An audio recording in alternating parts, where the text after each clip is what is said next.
NBC presents, transcribed, Frank Lovejoy in Night Beat.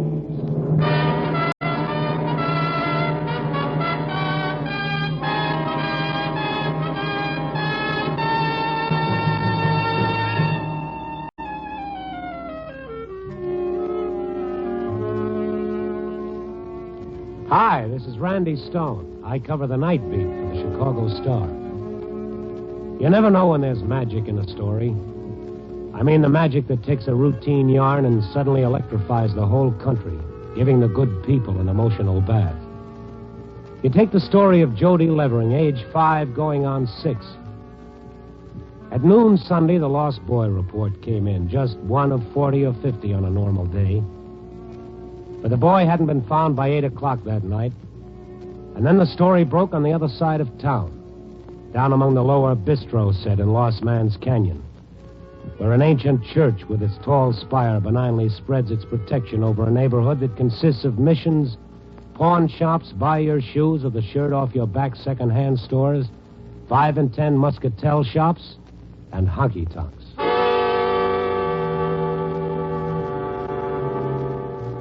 Jody Levering, 5 going on 6, missing. And in the church, Father Clary was preparing for evening prayers. Miss Gately, the organist, was at the organ when the old caretaker wandered through the vestibule.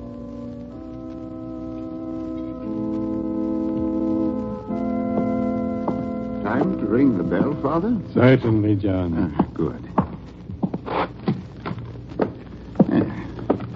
Here we go. My gosh. Father? Yes, John? What is it? There's something wrong up in the tower. The bell doesn't... Oh? Let me try. Well, first time I've ever had trouble with it. Guess I better go up. You be careful. Those wooden steps. I haven't been up for a long time, have I? I'll get the bell fixed in a jiffy.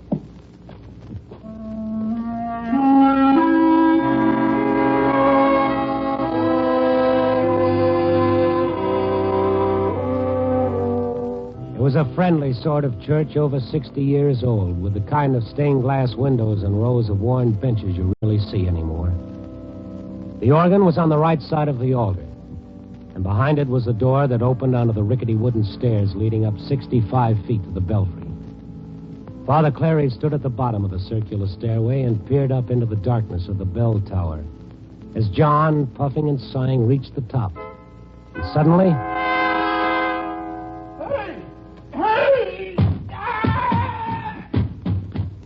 John! John!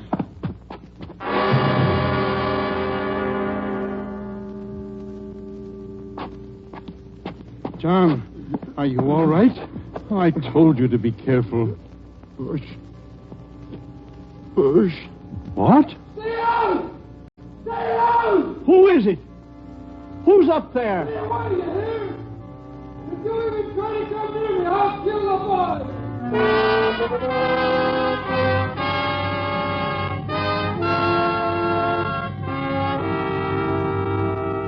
That's the way it broke. Jody Levering, 5 going on 6, no longer missing. Now found in the bell tower of the Church of St. Francis. But how do you get him down? A man up there with him who didn't think twice about pushing an old man down a 65-foot stairway. The extras hit the street inside of 7 minutes. Child hostage in church tower. That was the magic.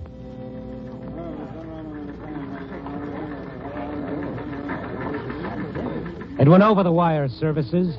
Inside of 12 minutes, it had spread from the Atlantic to the Pacific, from Mexico to Canada. And before the extras had hit the street, the people of the night had drifted out of the bars, the muscatel shops, the tattoo emporiums, and dark doorways. And they'd congregated on the sidewalks and flowed over into the street, their necks craned upward, up to the belfry of the old church.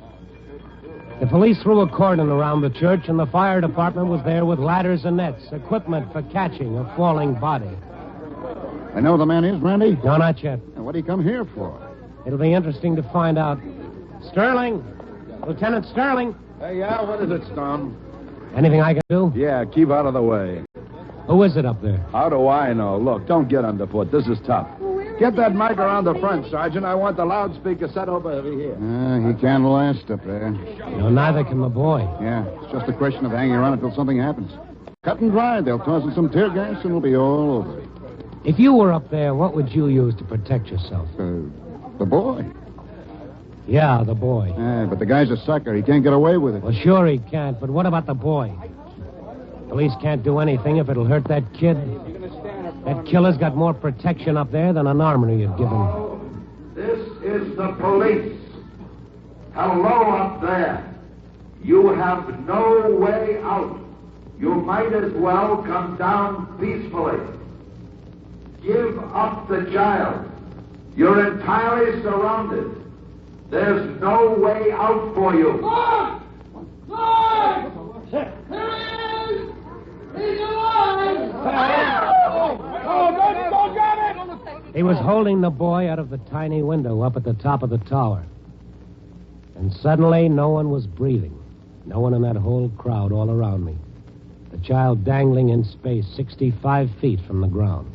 But if you come near me, I'll drop you! If you try anything at all! He pulled the boy back into the tower. Everybody began to breathe again, a little shocked, a little thrilled, too. What a picture that would make, huh, Stone? You know where I can get some binoculars, Harry? Huh? Binoculars? Yeah, I might be able to see into the window of that tower from the top of that building down the street. Hey, that's right. He is about the same height. It'd help if we knew what he was doing. Binoculars.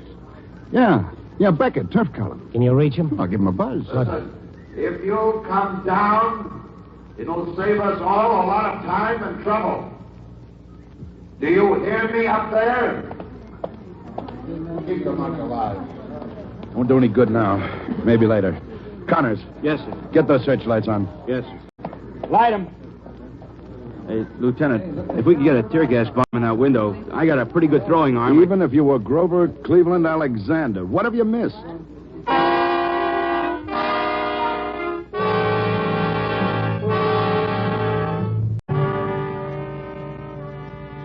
Oh, it was inspirational. That magic in a story all around me, standing on the sidewalk across from the Church of St. Francis. Looking up where the cones of light speared the tiny window. And then something real came out of the crowd. The child's mother. Jody, my baby. Mrs. Levering, it'd be better if you didn't... Connors. Yes. Jody, That she stays in my car. Have someone stay with her. Jody. Oh, where's your husband, Mrs. Levering? Jody. Your husband. Where is he? Where? Connors, take care of her. I want those lights kept up there on the My tower. husband's not here. New York, I'm busy. Jody! We're going to save him, Mrs.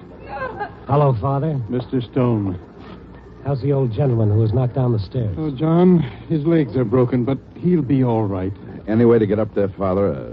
Back way or anything? Just the wooden stairs, Lieutenant, as far as I know. There are some musty old rooms and hallways downstairs.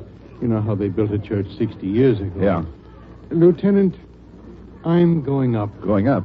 Where? Up the wooden stairs inside the church to the belfry. But... I can't leave that child up there. I can't. It's dangerous, Father. It's dangerous not going up, Mr. Stone. But, Father... Oh, no. I'll be all right. He won't harm me.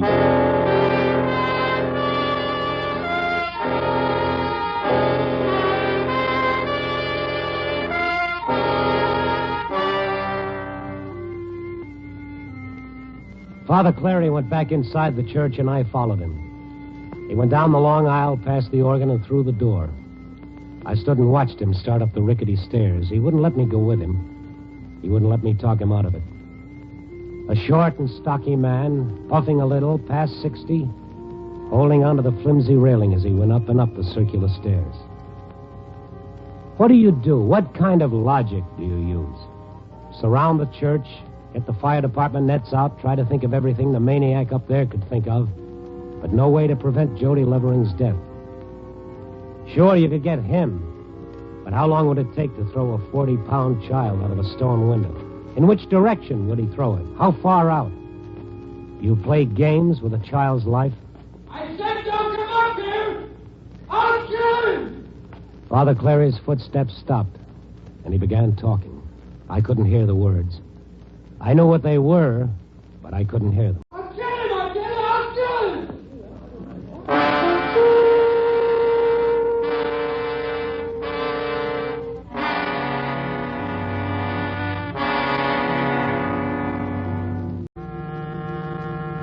I didn't have to go outside to know what was happening.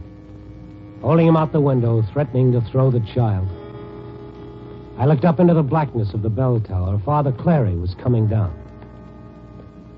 And at the bottom, my reporter friend had a cameraman ready to get some pictures of Father Clary. Take it from that angle, Angie. Get a shot of Father Clary's face. Not missing any bets, huh, Harry? Oh, hello, Randy. I got those binoculars for you. Here he comes, Angie. He'll be tired. Get an angle on the face. I want his eyes. I want to see the defeat. Father! Not a picture. Get it, Angie. What do you say, Father? He wouldn't kill me. He wasn't interested in killing me. Yeah, but what did he say? Mr. Stone, what can we do? Were you able to see him, Father? Oh, it's too dark. His voice, young, old? Can I have another shot of you, Father? His voice, how can you tell? Sick? Yes, sick. His soul is sick. How about it, Father? Another picture?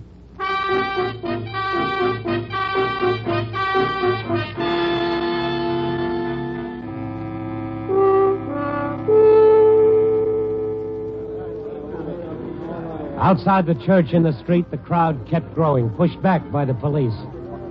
Dark faces in a dark night, their eyes roving incessantly, a little undercurrent in them. What do they think, these people? Do they think like Mrs. Levering, who can't think anything because there's the white heat of fear in her? Jody, Jody, Jody, that's all. Just a name, 5 going on 6. What do you think, you eating a sandwich, and you smoking a pipe? A pipe, that's for chess, for reading, for a gentle kind of thinking. What's in your mind, stranger? What are you thinking about puffing your pipe? And you, lady, what's on your mind? When they climb around the other side and come in through the window, I don't understand why they don't stop. Absolutely right. I think you're on. Who stays out in the night? Who stays out and crowds the street and spills out into the gutter, rubbernecks to be in on the kill?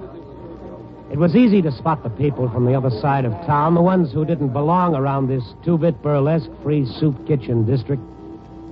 Their jacket and trousers matched from the other side of town. But no different from this side. Everybody the same eyes shining, the same taut expectancy in their upturned faces.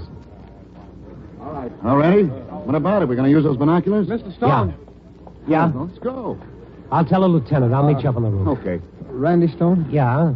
My name is Ralph Benton, Mr. Stone. Oh? University of Chicago. I'm taking a P.H.D. in psychiatry. Oh, yeah. No, wait. Will you, look, this is what I'm studying. The psychology of that man up there. Oh, later on, no, son. Look, from the time they're children, patterns, behavior patterns, you can tell them. Sure. I'll see you No, later. wait, look, I've got to tell somebody about it. About what? This is the time when something can be done. People aroused. Can be done about what? Well, that kind of a man, Mr. Stone, the psychopath. Uh-huh. Well, who does what about it? Well, the people have to do it. They're sick. That kind of person is just sick. You can help through your column. Yeah, well, it won't help right now up there. I'll see you later, son. Look, Mr. Stone, I've got a plan. That building on the next block, from the roof.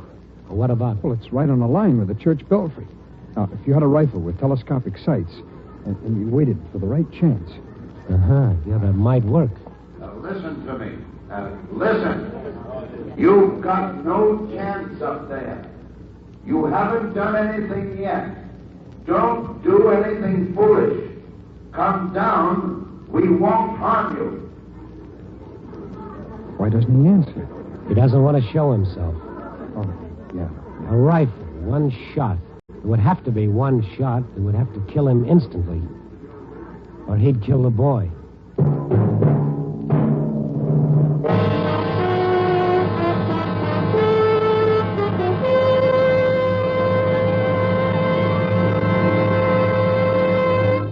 NBC is bringing you Night Beat, starring Frank Lovejoy as Randy Stone.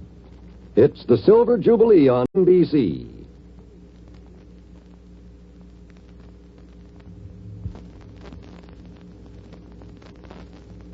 We have 3 fellows we'd like you to meet. I'm speaking about Malone, Kane, and the man called X. Each is in the same business, and a dangerous business it is. Outthinking and many times outgunning national as well as international criminals. Make a listening reminder to hear The Amazing Mr. Malone and the Man Called X on Friday. And beginning Sunday, July 1st, Martin Kane, Private Eye. 3 invitations to high adventure over NBC.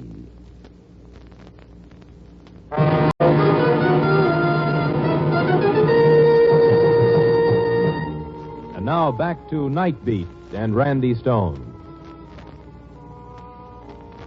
I told Lieutenant Sterling about the rifle and the binoculars, and he thought it might be a chance. Risky, because the first shot would have to be the only shot, but a chance. I went to a cigar store on the corner, into a phone booth, and dialed the Southside Hunting Club. I wanted Charlie Peterson, the national champion rifle marksman, and I was lucky. He was there in the club room. I told him what I wanted. Of course, Randy. I'll have to pick up my gun at the club downstairs in the shop. I left it for a minor adjustment on the sights. I'll meet you on the roof in 15 minutes.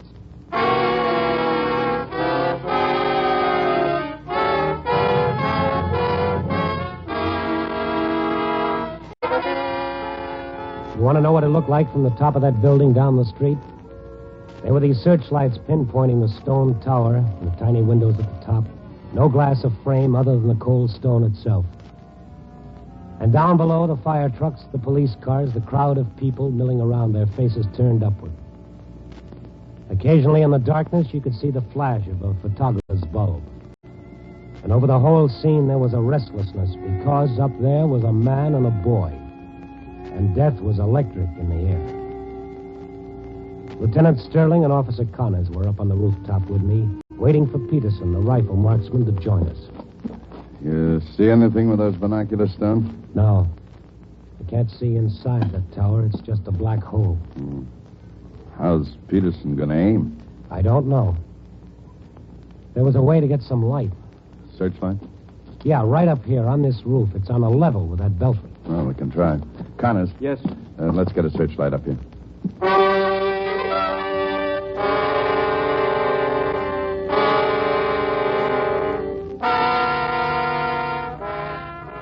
It wasn't as simple as it sounded. The firemen worked with the police in rigging up a block and tackle. They put it on the far side of the roof so that the man in the tower couldn't see what was going on if he happened to look our way. In the middle of the preparations, Charlie Peterson arrived, and we had to explain everything to him. And there was quite a lot of explaining. Sure, I understand. You're going to flash that searchlight on the tower window, and when he sticks his head out, I shoot. That's right. You shoot once. About 200 yards. Wish I'd been able to check these sights. Wind drift past 7 miles set it off about 2 inches at 200 yards. It can't be a near miss, Peterson. If you only wound him, it'll be the end of the child. 200 yards. When are you going to set up that light? Well, it's being set up now. When you spot that window, I'll be able to get a good bead. We can't spot it, Peterson. Huh?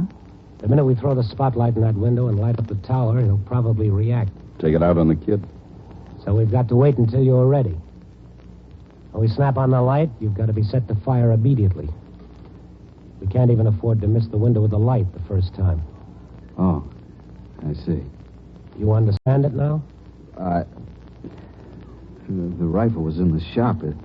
It's supposed to be true now. It was a 2-inch drift, but even a half-inch. Even a half-inch. How big is the heart? 2.5, 3 inches. 200 yards. Maybe I'd better use a kneeling position. Steady. Whatever's most comfortable. Oh, prone's the best, but... Yeah, I know you can lie down the wall. This is an awful responsibility, Lieutenant. If someone were on the PA and got to talking to him, maybe he'd show at the window. Connors, get down there and make with the loudspeaker, huh? Yes, sir.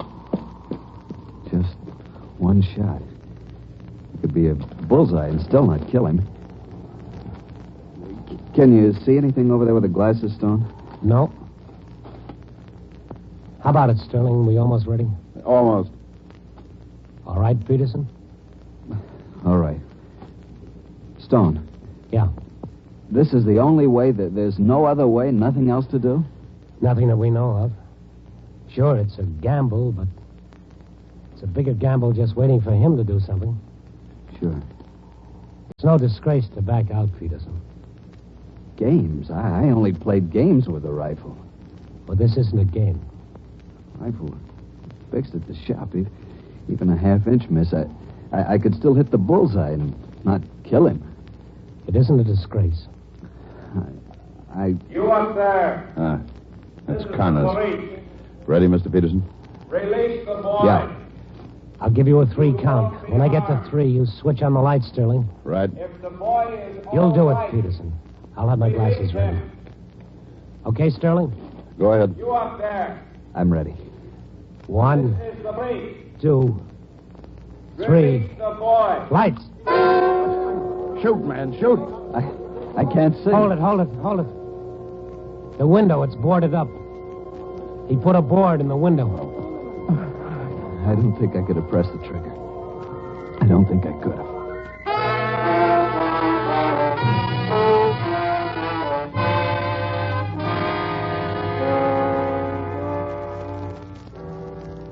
That was the end of the roof experiment. Peterson left, and Sterling and I went back down to the street. I started through the crowd, dark faces still upturned, and Sterling went back to the PA. Why don't they do something? I left Billy sitting in the booth, and I said I'd be right back, but I can't go back in. It just can't go away. Something might happen the minute I turn my back. You haven't killed anyone. You haven't done anything really wrong yet. Come down. Do you think he's... You won't be hurt. You have our word. Do you think he's going to listen to that? Nah, he's scared stiff up there. I remember one time I locked myself in the room when I was a kid, and my folks hammered at the door. I couldn't move. I was so scared. I couldn't move. Hello, Mr. Stone. Oh. Mr. Stone, do you remember the Hirons case? Well, they follow a pattern. This man broke into a house. He was caught. And to prevent himself being found out, he killed. Yeah, I remember. But you were kind of young when it happened. 15, but I'm studying it now in class. This man loves it up there. All the fear in him, the hate for the world. He'll show him. He'll show him. What did you say your name is? Benton, Ralph Benton. I've got some theories. Okay. Maybe they're theories. What are they? He doesn't want to kill.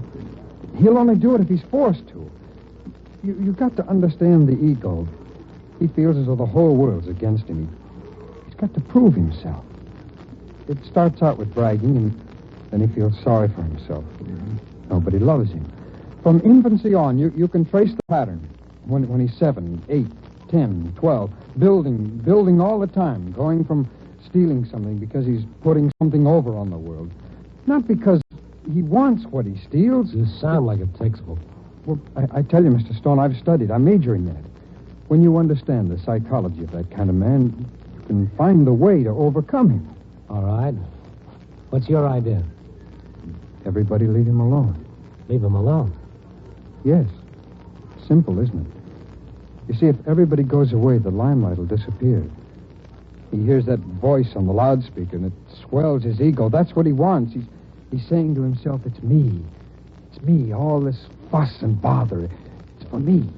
So take away this fuss and bother, and you think he won't harm the boy? Yes, that's right. He's sick up there. Don't you see? Sick in his mind. Insane, but the law doesn't say he's insane. The law says a person is insane when he can't tell right from wrong. But this man knows the difference between right and wrong, so the law says he's sane. All right, then what is it? Well, I say he's insane. He can tell right from wrong, but he can't control himself. He can't keep himself from doing wrong. Isn't that being sick, Mr. Stone? But why would this man take a young boy along with him? Well, maybe the boy saw him. You mean saw him stealing? Yes, that's right. Then what? Well, maybe he lived around that neighborhood, and the man would be exposed as a thief.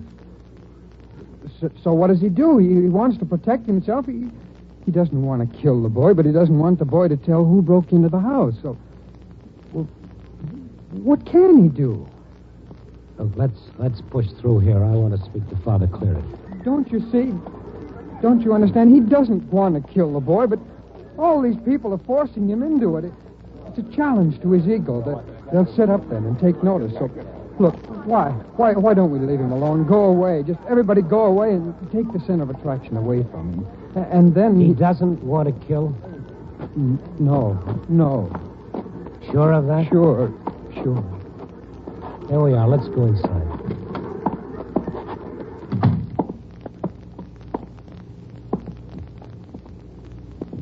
It's so quiet in here. Yeah.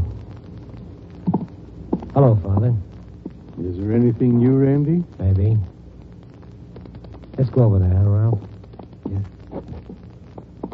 Another element of the psychopath, Ralph, is that he likes to flirt with danger.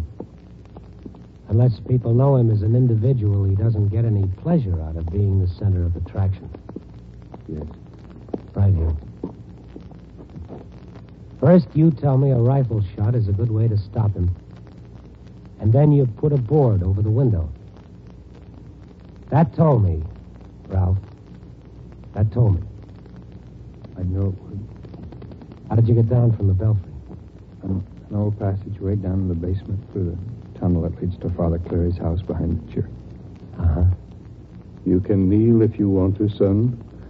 It'll be easier that way. Yes, Father. I want to kneel. It's all right now, Randy. Thank you, Father. I'm going upstairs and get Jody Levering.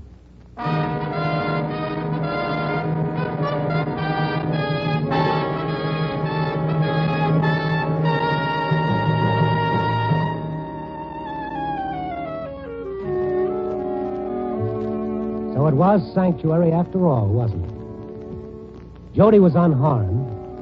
Frightened, though. It left a deeper scar on his mother and father. It left a scar on me, too. I wonder how many of those people out there on the street felt cheated. Nothing happened. Nothing. No murder. No killing. Nobody thrown out of the tower. All it was that somebody came to church for sanctuary. Yep. Copy, boy.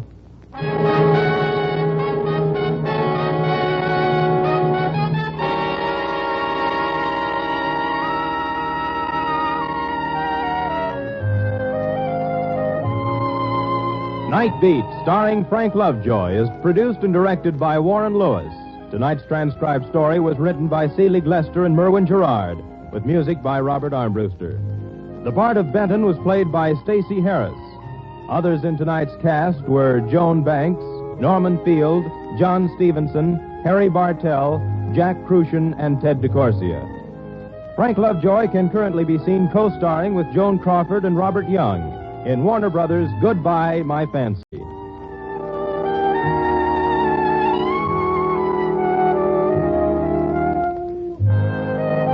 Listen next week at this time and every week as Randy Stone searches through the city for the strange stories waiting for him in the darkness.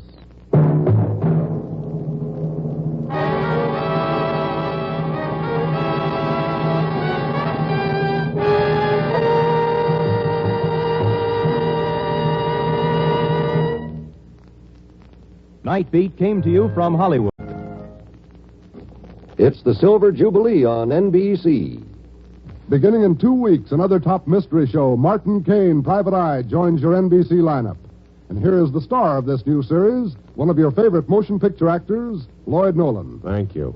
Yes, ladies and gentlemen, on Sunday, July 1st, I'll be on hand as Martin Caine, Private Eye, my new role on this same station. Listen to Lloyd Nolan as Martin Caine, Private Eye, on this same NBC station every Sunday beginning July 1st.